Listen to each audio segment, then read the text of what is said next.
conflict there that had something to do with a girl. Mike abused somebody in the community there that was close to me, and I reacted in a way that I thought I had to react at that time, and I confronted Mike with it. Teddy Atlas found out one day that Mike Tyson had lewdly propositioned an underage girl, a very underage girl.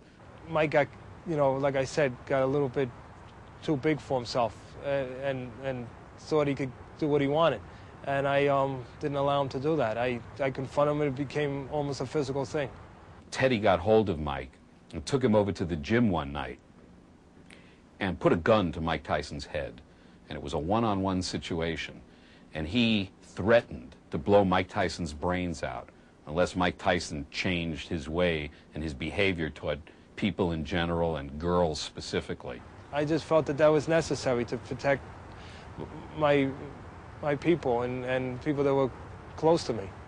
Mike Tyson bolted from that gym and ran down Main Street in Catskill, ran all the way home, and that was the final break. Mike Tyson was sent back up to the Tryon School by Customato, the reform school he had come out of, for a few days until things cooled off. And during that time, Customato got rid of Teddy Atlas.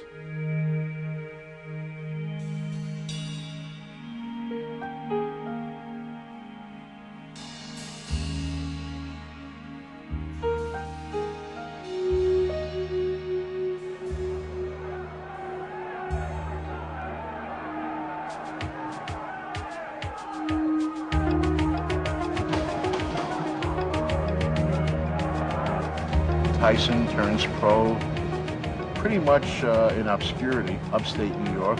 However, he is managed by Jim Jacobs and Bill Payton. He was in very good hands. Jim Jacobs and Customato were very, very close friends. They thought the same, they talked the same, they loved to talk about boxing. Bill and I both feel that Mike Tyson is definitely going to be the heavyweight champion of the world. The real question is when. Jimmy was known in one segment of society as the greatest handball player in America. And he was a very competitive, interesting guy. And he did, wins it, Jim Jacobs. Jacobs had a very good relationship with Tyson. It was like a big brother, little brother type thing. Caton was more of a rough businessman. Caton's thing was, how many people are y'all bringing in to fight free? Because we don't have a lot of free tickets. Jimmy Jacobs told me that he was going to manage this fighter. And when he turned professional in early 1985, he wanted to get him into the arena, back to the gym, back to the arena, back to the gym, never giving him a chance to rest.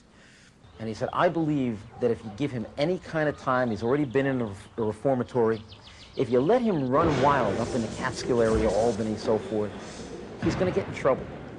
We're not looking for trouble.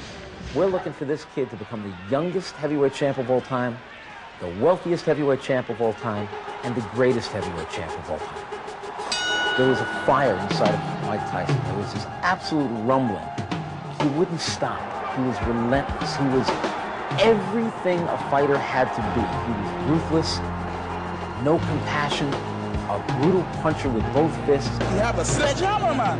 You know, when I go down there and feel it, he ready to hit hard. It's the hardest I ever been hit. I love what I'm doing.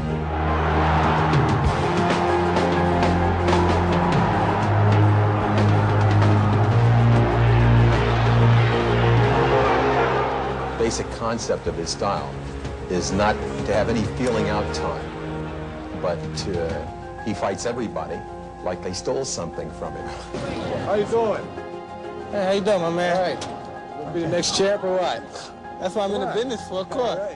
Having watched him come from where he was to what he is, I can say honestly I have a very deep affection for him. I do.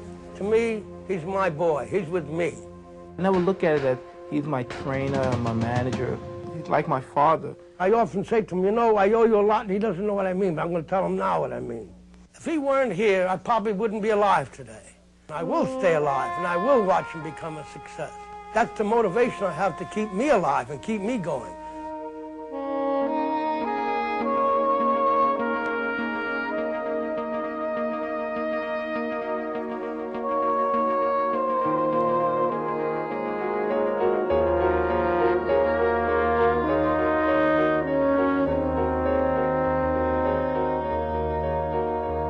I used to only be bored part of the time. Then I talk to him and he keep me in suspense.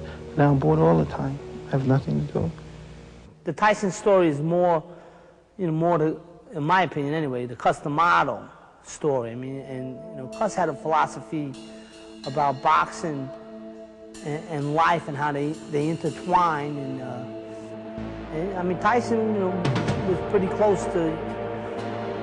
He was close. He was on the road to going down probably as the greatest heavyweight ever.